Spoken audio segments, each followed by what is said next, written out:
PC Dungarpur से doctor Jameel Khan. देखो आज अपन यूनिट नंबर 3 पढ़ेंगे प्रॉपर्टीज ऑफ लिक्विड है।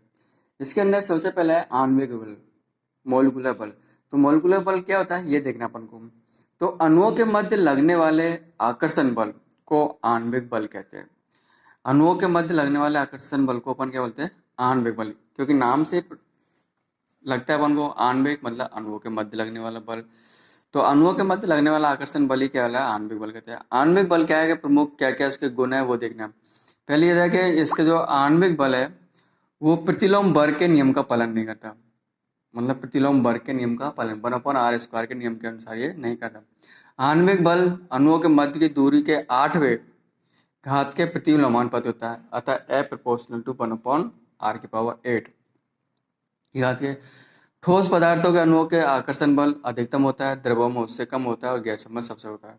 जो ठोस पदार्थ होते हैं उनमें आकर्षण बल है वो आणविक बल है वो सबसे अधिक होता है, द्रवों में उससे कम होता है और गैसों में बहुत कम होता है, जिससे गैस के अणु एक दूसरे से दूर दूर गति करते रहते हैं। जब अणुओं के मध्य की दूरी -9 मीटर से अधिक हो जाती है तो उनके अणुओं के मध्य आकर्षण बल क्या हो जाता है? नगण्य हो जाता है और इस दूरी को अपन बोलते हैं आणविक परास। आणविक बल क्या है? दो प्रकार होते हैं, एक तो होता है संयोजक बल और एक दूसरा होता है असंयोजक बल। संयोजक बल कोहेसिव फोर्स, मतलब संयोजक बल होता है वो एक ही पदार्थ के अणुओं के मध्य लगने वाला बल। एक ही पदार्थ के अणुओं के मध्य लगने वाले आकर्षण बल को अपन क्या है? संयोजक बल बोलते हैं। जैसे पानी के अणुओं के मध्य लगने वाला बल, तो पानी के अणुओं के मध्य लगने वाला बल क्या जाएगा? संयोजक। और इसके बाद है असंयोजक बल। असंयोजक बल क्या होता है हमारे पास कि भिन्न भिन्न पदार्थ के अणुओं के मध्य कार्य करने वाला आकर्षण बल को अपन क्या है? असंयोजक बल कहते हैं। जैसे जल है और कांच, इन दोनों अणुओं के मध्य मतलब अलग अलग पदार्थ के अणुओं के मध्य लगने वाला बल आकर्षण बल असंयोजक बल होता है हमारे पास। भिन्न भिन्न पदार्थों के मध्य लगने वाले अणुओं के मध्य कार्य करने वाला आकर्षण बल को अपन असंयोजक बल बोलते हैं, जैसे जल और कांच के अणुओं के मध्य लगने वाला बल। तो ये अपन आज क्या है? आणविक बल और आणविक बल कितने प्रकार के होते हैं ये टॉपिक अपने क्लियर कर लिया। ओके। जीपीसी डूंगरपुर से जमील खान। देखो आज अपन क्या है? पृष्ठ तनाव का आणविक सिद्धांत पढ़ेंगे कि आणविक सिद्धांत क्या होता है और पृष्ठ तनाव क्या होता है, इसके बारे में क्या कार्य है। तो सबसे पहले देखो अपन एक द्रव की सतह पर पृष्ठ तनाव को समझने के लिए एक बर्तन में भरे हुए द्रव के भिन्न भिन्न अणुओं को अपन क्या है? ABCD आणविक सक्रियता के गोलों के रूप में तुलना कर लेते हैं। गोलों के रूप में अपन क्या कल्पना कर लेते हैं। मान लो द्रव के भीतर स्थित A अणु पर चारों ओर स्थित अन्य अणुओं द्वारा प्रत्येक दिशा में समान रूप से बल कार्य करता है। तो ये अपने पास एक बर्तन है, उसके अंदर जल भरा हुआ है। तो इसके अंदर 4 अणु है, A, B और CD 4 अणु है। जिसमें A अणु है वो द्रव बर्तन के बिल्कुल भीतर है। तो इसके अंदर क्या है कि इस पर जो अणु A है इस पर लगने वाला जो आकर्षण बल है वो चारों दिशाओं से समान रूप से कार्य करता है। तो इससे टोटल परिणामी बल है उसका मान क्या हो जाता है? 0 हो जाता है, अर्थात 0 हो जाता है। तो इससे कोई भी बल कार्य आपस में करता नहीं, जिससे यह द्रव के चारों ओर स्वतंत्र रूप से घूम सकता है।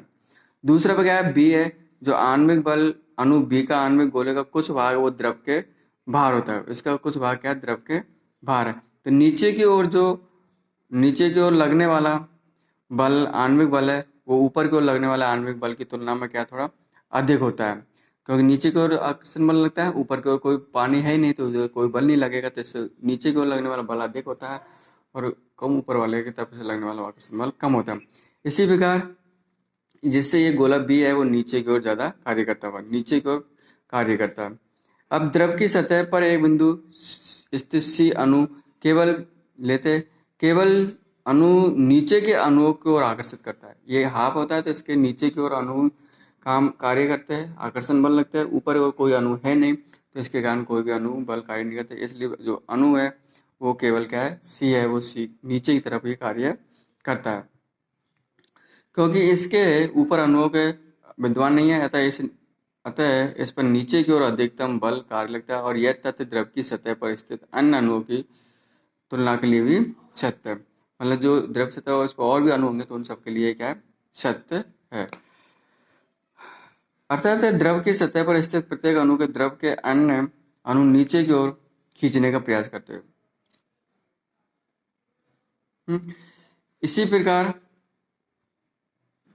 द्रव की प्रत्येक सतह पर प्रत्येक अणु को द्रव के अन्य अणु नीचे की ओर खींचने का प्रयास करते हैं। इस प्रकार आणविक विवेचन से अपने द्रव अपने पृष्ठ के क्षेत्रफल को कम से कम करने का चेष्टा करते हैं। तो इस प्रकार से जो अणु है वो जो द्रव की सतह है वो अपने कम से कम करने की कोशिश करता है। तो ये इसे क्या है, पृष्ठ तनाव का आणविक सिद्धांत बोलते हैं। इसे पृष्ठ तनाव का द्रव पदार्थों का भय गुण जिसके कारण वे अपने पृष्ठों का क्षेत्रफल कम से कम रखने का प्रयास करते हैं उसे पृष्ठ तनाव कहते हैं। द्रव पदार्थों का भय गुण जिसके कारण वे अपने पृष्ठ तनावों का क्षेत्रफल कम से कम करने का प्रयास करते हैं उसे अपन क्या है, पृष्ठ तनाव। पृष्ठ तनाव का मात्रक न्यूटन मीटर है और बीमा कितने पास है। पृष्ठ तनाव से कुछ क्या है एग्जाम्पल्स है, जैसे गीले ब्रश के बालों का परस्पर चिपकना। जो ब्रश होता है उसको सूखा होता है तो उसके अलग अलग वो होते हैं बाल, लेकिन जो जब ऐसे पानी में डूब जाता है वो क्या है, सारे चिपक जाते। द्रव की छोटी बूंदों की आकृति गोलाकार, द्रव की जो छोटी छोटी बूंदें वो क्या आकृति क्या है, गोलाकार होती है। कांच की छड़ के सिरों को गर्म होने पर गोल हो जाना।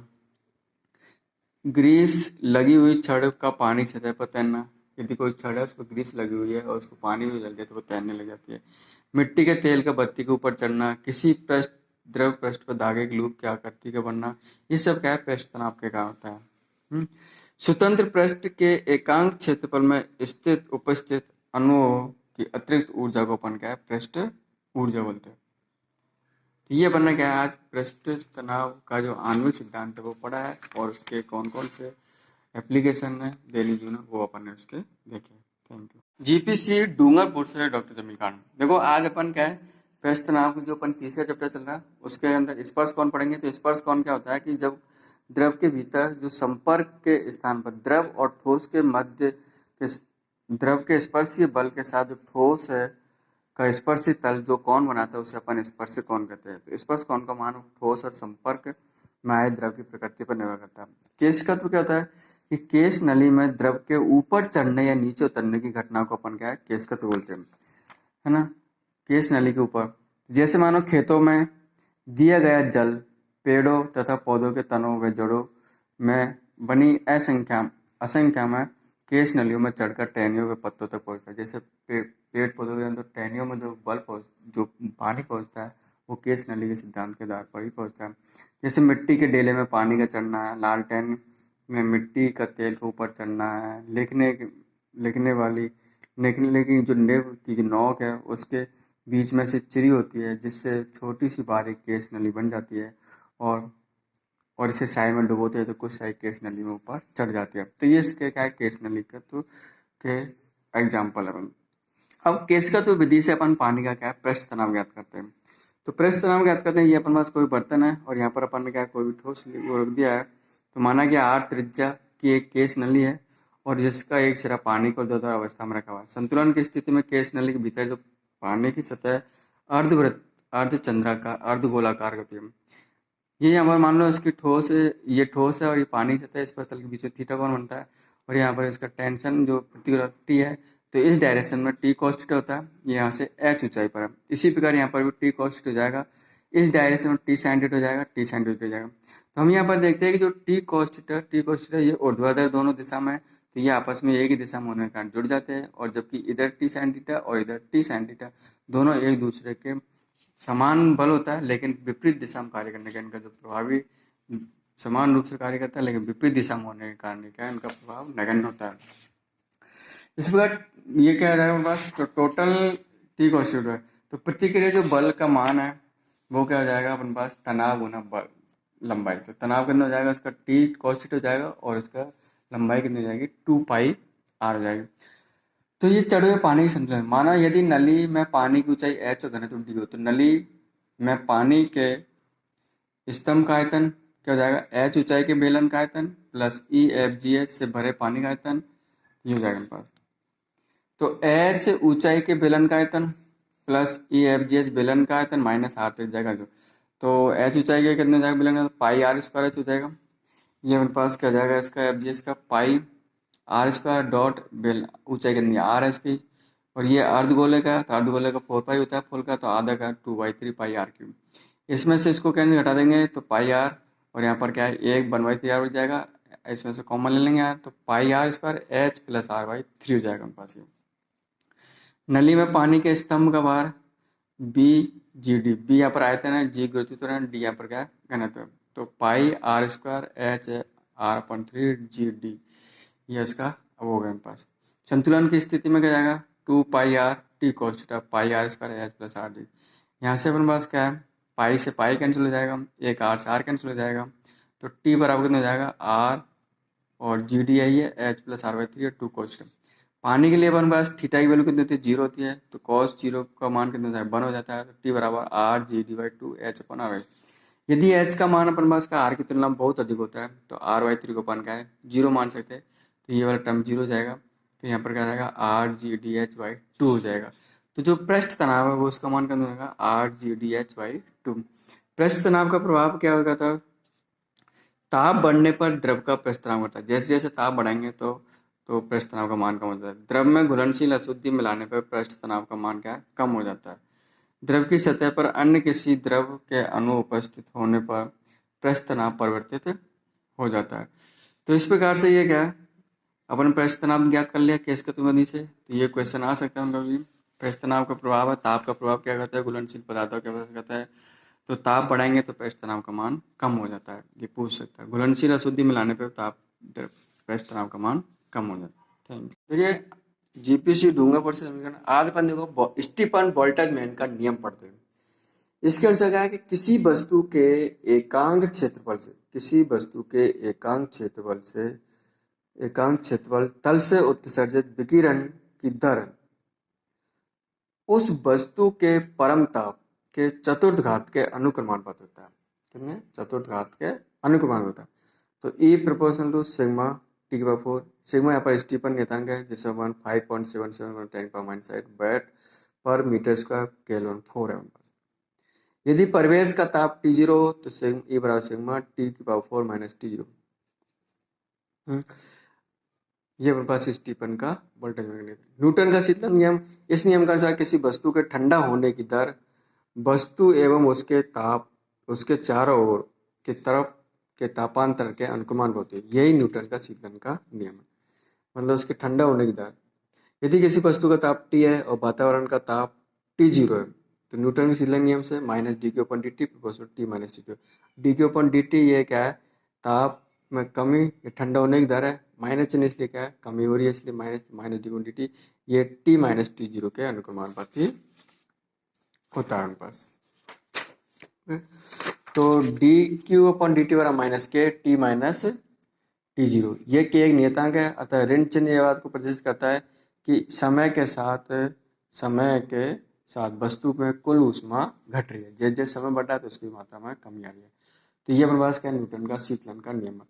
शीतलन नियम के कुछ सीमा बंधन है कि यदि पहला सीमा बंधन लिमिटेशन तो क्या है कि वस्तु और ताप के मध्य तापांतरण अधिक नहीं होना चाहिए। दूसरी है कि वस्तु से जो ऊष्मा का हानि है वो केवल विकिरण के द्वारा ही होनी चाहिए। अब इसका जो प्रायोगिक सत्यापन है न्यूटन के शीतलन सत्यापन, ये अपने पास क्या है एक उपकरण देखा गया है ना। इसमें क्या है अपने पास एक कैलोरीमीटर है, कैलोरीमीटर दो तीन भाग को अपन 2/3 भाग को अपन क्या पानी से भरकर उसको क्या गर्म करते हैं और ताप मापी से पानी का ताप ज्ञात कर लेते हैं। जब पानी का ताप वायुमंडल के ताप से लगभग 15 सेंटीग्रेड अधिक हो जाता है, जब इसके अंदर पानी भर देते हैं तो इसके अंदर टेम्परेचर है जैसे अपन 30 वायुमंडल का है तो लगभग अपन 45 के आसपास उसको क्या गर्म कर लेते हैं। तो कैलोरीमापी दोहरी दीवार से बर्तन बी को लटका देते हैं। इस बर्तन के ऊपर क्या लटका देते हैं और कैलोरी मापी में एक तापमापी ब्लोडर व्यवस्थित करते हैं और बर्तन के मुंह पर एक एवोनाइट ढक्कन सी लगा देते हैं। एक ढक्कन अपन यहाँ पर क्या है सी लगा दिए, ढक्कन लगा दिए इसको, फिर इसको क्या हिलाते रहे। बर्तन की दोहरी दीवारों के बीच कमरे के ताप में पानी प्रवाहित किया जाता है ताकि बर्तन को भीतर वायु का ताप स्थिर रहता है। पानी का ताप इसमें लगे तापमापी से नापते हैं। तो जो पानी का टेम्परेचर यहाँ पर एक थर्मामीटर लगा देते हैं जिससे अपन उसको नापते रहते हैं।